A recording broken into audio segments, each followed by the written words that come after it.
Going downhill, you really need these brakes. Really big. Look really big. Today we're going to have a look at the Asomtom E300. If you're asking why this looks so familiar, it's because it looks almost exactly like the Hemingway Zebra. Bafang 750 watt motor, 180 millimeter rotor with hydraulic brakes, a frame that handles 400 pounds. I mean, look at that support gusset. And just look how thick and robust this rear hardtail is. And right here, this seat post is really thick. These shocks are hydraulic and they are adjustable. Here's a Shimano 7-speed rear sprocket, derailleur with guard. Inside of here, this is a 15 amp hour 48 volt battery. There's a front light, however, there is no rear light. Here's the power, and you don't even need to have a key in. You can see it power on, up and down for the power assist levels. Here's the throttle, and here's the lockout. Can't do anything. Here's the shifter. Clear markings on the seat post. How tall are you? 5'1". If I do like this, it's kind of high for me. But if I stand, it's like this on one side and start to drive, it's okay. Definitely large and aggressive compared to a triangle frame e-bike. Mounting locations for a water bottle or other accessory. And this is 26 by 4-inch tires, and it has this nice reflective white paint that helps you get noticed at night. And here's the cable management. All of this stuff just goes right back into the frame and down it goes. Charging port is right here. These are basic mountain bike pedals and they are steel. Adjustable kickstand. So the price of this bike is significantly less than the Hemingway Zebra. And why is that? Well, firstly, this bike doesn't have mud guards. You could get it aftermarket. However, at this price of $12.99, it doesn't come with it. It's also missing a rear rack. This thing wasn't built with luggage in mind. It's more of a bare basics type of bike. Aside from being able to get the fender and rear rack aftermarket, what really impressed me about Asomtom is that since they are a small company, I wasn't expecting to find replacement parts for their bikes. The ability to get support for your e-bike is quite underrated.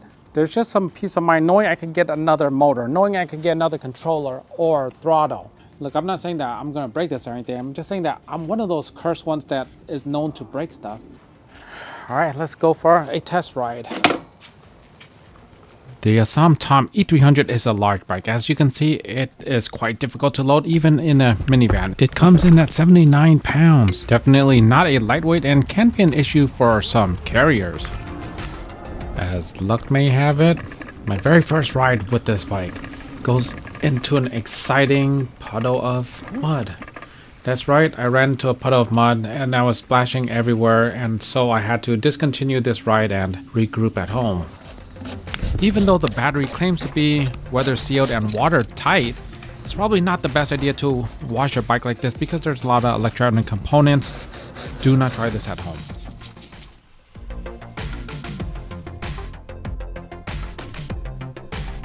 Now back to our scheduled first ride.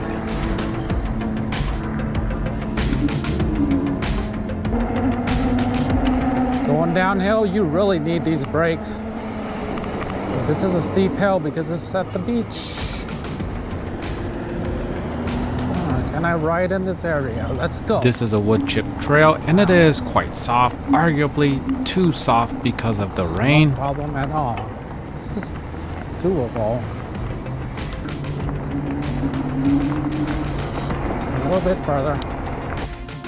And now it's time for the most excitement I'm going to have today, and that's spontaneously going off a curb. As you can see, that wasn't too bad. This big bike has big tires and it is such a breeze to go on and off curves because of that. However, here is where it can be a challenge. You see the sidewalk is quite small and I'm having a little bit trouble just getting through it because the bike is quite large. And this little spot right here, yes, it is causing me to slow down and be very careful when I'm crossing.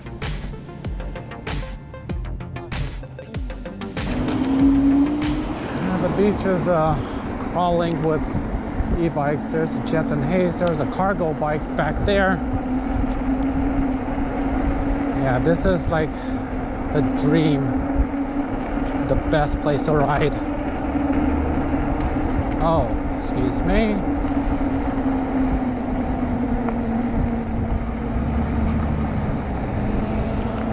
All right, we are here. The glory. There's a spot right up here with very interesting hills. I'm gonna have to walk it for a bit and then we'll meet up right there again. This is a steep one. Whoa, whoa. Oh. Nice little hills around here. The low end wasn't as good as I expected. You definitely need some momentum. However, once you're in that range, this motor really kicks. Now let's have a look at a more urban scenario. Well, what can I say? It rides like a motorcycle. It's big, it's hunky, it's stable, and it's fast. Yes, it is fast.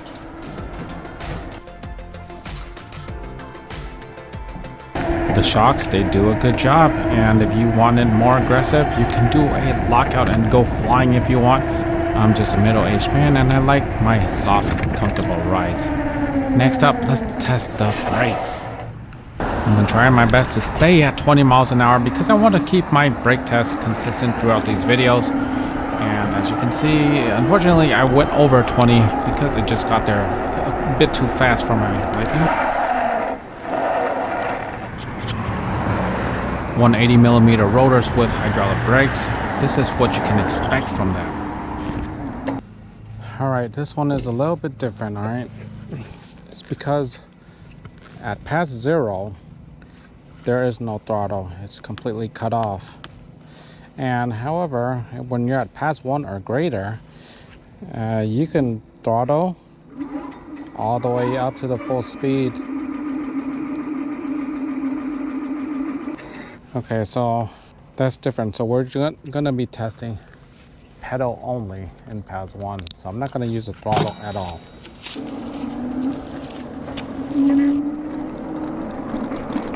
All right, so you can see this one's already up to 11 miles an hour for PAS 1. And this is pedal only. Just keep in mind that when you throttle, you could go all the way to top speed. But that's not what we're doing here. We're just doing PAS. All right, PAS 2, pedal only. I'm not touching this throttle. And not really pedaling much. I'm just ghosting it right now. If you look at my feet, it's just ghosting. I'm at 17 miles an hour. PAS 3. Some more ghosting. Goes to 20. So we're at PAS 4. I'm gonna go on the major streets for 4 and 5 because I need a lot of space to get this top speed going. So interestingly enough, you need like at least a full round right here. The cadence sensor to kick in is, I'm just moving around here and I don't see it kicking in at all. Let's see, oh, now it's starting to kick in, and the kick in is quite gentle, which is nice because you don't want this thing to go full force on you. And now let's go up to speed. And at this point, I'm just ghost pedaling right now because I can't pedal this fast. RSys 4 goes up to, it's still going up, 23. Let's go to 5.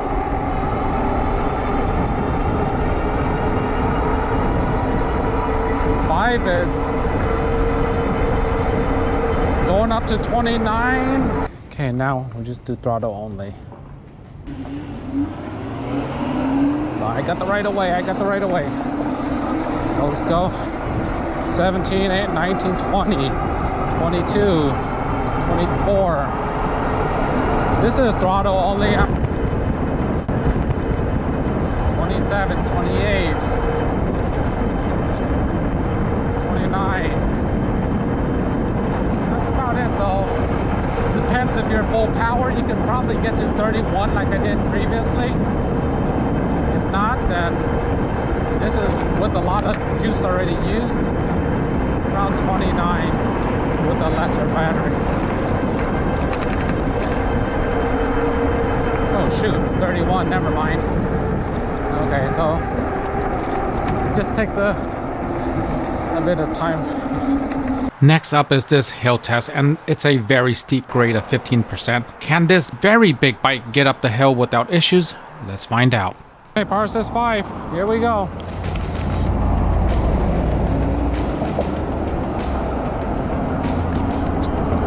So the gauge is pretty accurate. We're at 16, 17. This is a big bike. Can it pull it up all the way? Yeah, I don't think it will. It is losing a lot. Because of the gearing of this motor is probably not really suited for these hills, and I'll show you in a second. It's just my gut. Okay, so it's pretty much dead at this point. We're halfway there. So because of the high speed, I'm thinking that this thing is geared towards the higher end speed instead of the low end torque. And so I'm gonna try to get it to a certain cadence, and I think that's gonna improve the uphill with pedal assist. That's just my guess. We're gonna find out really soon. Here we are at the bottom. Okay, and I'm gonna go. Okay, so I'm just pedaling regular. Normally it's not too hard.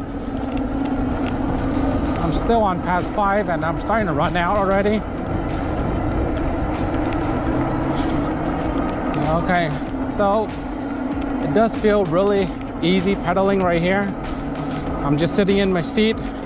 I don't need to stand up, and I'm still going like 13, 14. So it is faster than all of my bikes so far. So dip to 12 briefly, and that's it. Easy does it. We're at the top of the hill. Going back to what you can expect when you get this package. Alright, so the high-level overview of the assembly is that it's generally a bit more complicated than normal e-bikes. Okay, so you have a wheel that you have to assemble the rotor. You do the handlebars, and after the handlebars, you do assemble the wheel with the hydraulic brakes, and then the light, and then the pedals, and that is about it. It's just more complicated because of how big and heavy this bike is. All right, time to finish up the range test.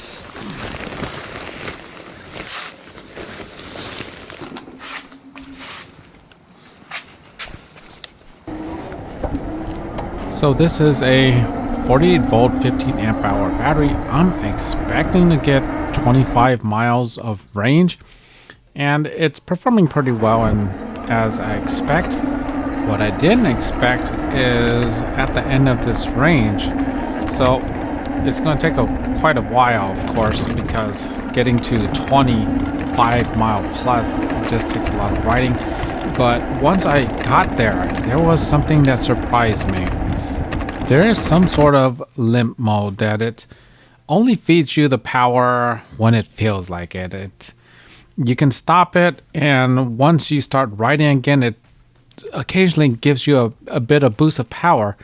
And this is when there's only a quarter of a bar left, and I think I know why it does this instead of fully depleting out your battery. Is because you want your light to work at minimum, because I was riding and it's getting dark, and at the same time my light was working the entire time.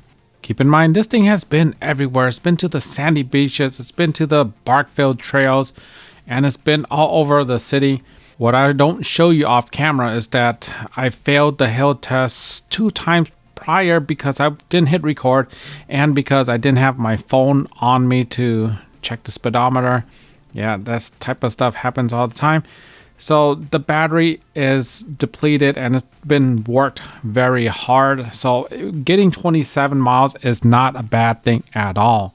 So So at this point, I'm definitely gonna head back towards headquarters because this is getting a bit iffy. 48 volt, 15.6 amp hour, 748 watt hours.